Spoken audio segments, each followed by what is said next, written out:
இது கூடவே ஒரு கொத்து கருவேப்பிலை, கொத்தமல்லி தழை தூவிக்குவோம். டேஸ்ட் பண்ணிக்கோங்க. சூடாக இருக்குது. டேஸ்ட்டு அவ்வளோ சூப்பராக இருக்குது. ஏன்னா இந்த கஸ்தூரி மெத்தி போட்டு நான் இப்போ பாம்பே ஸ்டைல் பட்டாணி குருமா சாப்பிட தயாராகிடுச்சு. இப்போ இதை ஒரு பிளேட்டில் எடுத்து வச்சுக்குவோம். இப்போ பாருங்கள், கூட ரொம்பவே பட்டாணி சூப்பராக அருமையாக வந்துருச்சு. அதை டேஸ்ட் பண்ணிக்கோங்க. சூடாக இருக்குது. டேஸ்ட்டு அவ்வளோ சூப்பராக இருக்குது. ஏன்னா இந்த கஸ்தூரி மெத்தி போட்டு நான் இப்போ தான் ஃபஸ்ட் டைம் செய்கிறேன். ஹாய் ஃப்ரெண்ட்ஸ், மித்திரத்து குக்கிங் சேனலில் நம்ம இன்றைக்கி பச்சை பட்டாணி குருமா வைக்க போகிறோம். அதுவும் பாம்பே ஸ்டைலில் எப்படி வைக்கிறதுன்னு பார்க்கலாம். அதுக்கு நான் பச்சை பட்டாணி ஊற வச்சு எடுத்துருக்கோம். இதுக்கு தேவையான பொருள்லாம் பார்த்துடலாம். தக்காளி, வெங்காயம், முந்திரி பருப்பு 10, பச்சை மிளகாய், கருவேப்பிலை, கொத்தமல்லி, கஸ்தூரி மெத்தி, அவ்வளோதான். ஃபஸ்ட்டு நம்ம பச்சை பட்டாணியை ஒரு குக்கரில் வேக விட்டுக்கலாம். அதுக்கு ஃபஸ்ட்டு அடுப்பத்தை வச்சுக்கலாம். இப்போ குக்கர் வச்சுட்டோம். நம்ம ஊற வச்சு வச்சுருக்க பட்டாணியை அது கூட சேர்த்துக்கலாம். சேர்த்துட்டு ஒரு டேபிள் ஸ்பூன் அளவுக்கு உப்பு சேர்த்துக்கிறோம். உப்பு சேர்த்துட்டு அந்த பட்டாணி மூழ்கிற அளவுக்கு தண்ணி சேர்த்துக்குவோம். இப்போ நம்ம குக்கரை மூடி வச்சிடலாம். விசில் போட்டு ஒரு 3லேருந்து 4 விசில் வரட்டும்.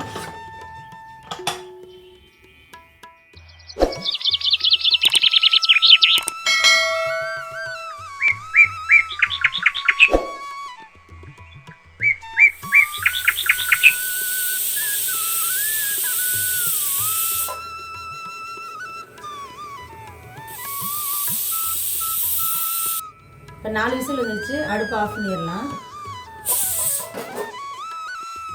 இப்போ நம்ம அடுப்பை வச்சிட்டோம். கடாய் வச்சுக்கணும். கடாய் நல்லா சூடாகட்டும். அந்த கேப்பில் வந்து நம்ம ஒரு சின்ன மசாலா அரைச்சிக்குவோம். இப்போ நம்ம ஒரு மிக்ஸி ஜாரில் ஒரு 2 டேபிள் ஸ்பூன் அளவுக்கு தயிர் சேர்த்துக்குவோம். கூடவே நம்ம ஒரு 7லேருந்து 8 முந்திரி பருப்பு, பச்சை மிளகா, கூடவே ஒரு அரை வெங்காயம், பெரிய வெங்காயம்,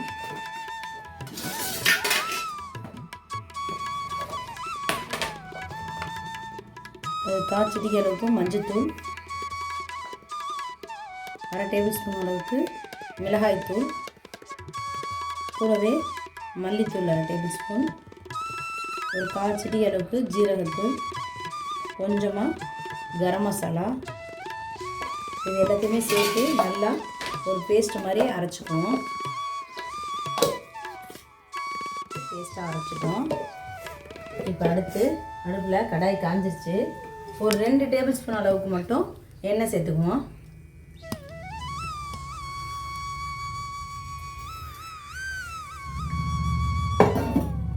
இப்போ எண்ணெய் சூடாகட்டும். இதுக்கு நம்ம தாளிப்புக்கு எதுவுமே போட போகிறதில்ல. உங்கள்கிட்ட கஸ்தூரி மெத்தி இருந்தால் கஸ்தூரி மெத்தி போட்டுக்கோங்க. ஏன்னா ரொம்பவே ஃப்ளேவரு அருமையாக இருக்கும். அதுக்காண்டி நான் கொஞ்சமாக கஸ்தூரி மெத்தி சேர்த்துக்கிறேன். இது எல்லா சூப்பர் மார்க்கெட்லேயுமே கிடைக்கும், மளிகை கடையில். இப்போ கொஞ்சமாக கஸ்தூரி மெத்தி போட்டுக்கிறேன். அது கூடவே நம்ம கட் பண்ணி வச்சுருக்க ஒரு தக்காளியும் சேர்த்துக்குவோம்.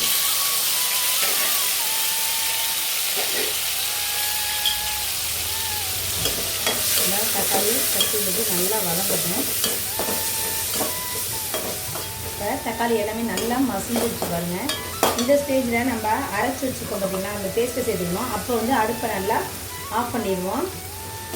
அடுப்பை ஆஃப் பண்ணிவிட்டு இந்த மசாலா எல்லாத்தையுமே அதில் கொஞ்சமாக ஆட் பண்ணிக்கலாம். நம்ம அரைச்சி வச்ச மசாலா எல்லாத்தையுமே ஆட் பண்ணிவிட்டு ஒரு மிக்ஸ் பண்ணி விட்டுருவோம். இது எல்லாத்தையுமே நல்லா மிக்ஸ் பண்ணிவிட்டு அப்புறமா அடுப்பை ஆன் பண்ணிக்குவோம். இப்போ அடுப்பை ஆன் பண்ணிவிட்டு நல்லா மிக்ஸ் பண்ணி விட்டுறணும். நம்ம எப்பயும் ஒரே மாதிரி பட்டாணி குருமா செய்யாமல் இந்த மாதிரி பாம்பே ஸ்டைலில் செஞ்சு பாருங்கள். ரொம்பவே அருமையாக இருக்கும். இது கூட நல்லா நெய் சோறு, சப்பாத்தி, பூரி, இதுக்கு எல்லாத்துக்குமே சூப்பரான காம்பினேஷனு. இப்போ இந்த பக்கம் நல்லா இருந்துச்சு. நம்ம குக்கரில் ஏற்கனவே பட்டாணி வேக வச்சுருக்கோம் பார்த்தீங்களா, அதை இப்போ அதை கூட சேர்த்துக்கலாம். பட்டாணி பாருங்கள் நல்லா மாவு மாதிரி வெந்துருச்சு பாருங்கள். இந்த மாதிரி இப்போ பட்டாணியை அது கூட சேர்த்துக்குவோம். இதை சேர்த்துட்டு எல்லாத்தையுமே நல்லா ஒரு மிக்ஸ் பண்ணி விட்டுருவோம். அப்படியே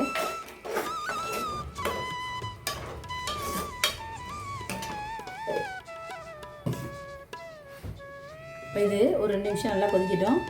இது கூடவே ஒரு கொத்து கருவேப்பிலை, கொஞ்சமாக கொத்தமல்லி தழை தூவிக்குவோம். தூவிட்டு ஒரு 2 நிமிஷம் நல்லா குக் ஆகட்டும்.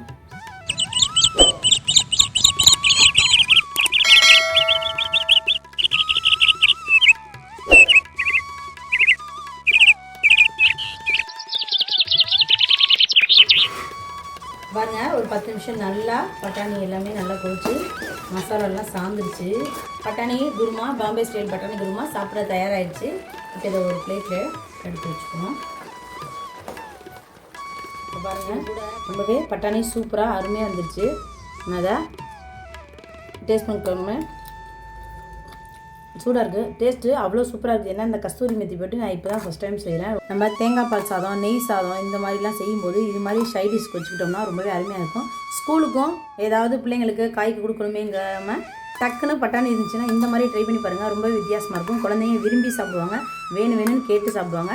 இதே மாதிரி நீங்கள் ட்ரை பண்ணி பாருங்கள். மித்ரு குக்கிங் சேனல் பிடிச்சிருந்தா லைக் பண்ணுங்கள், ஷேர் பண்ணுங்கள், மறக்காமல் சப்ஸ்கிரைப் பண்ணிடுங்க.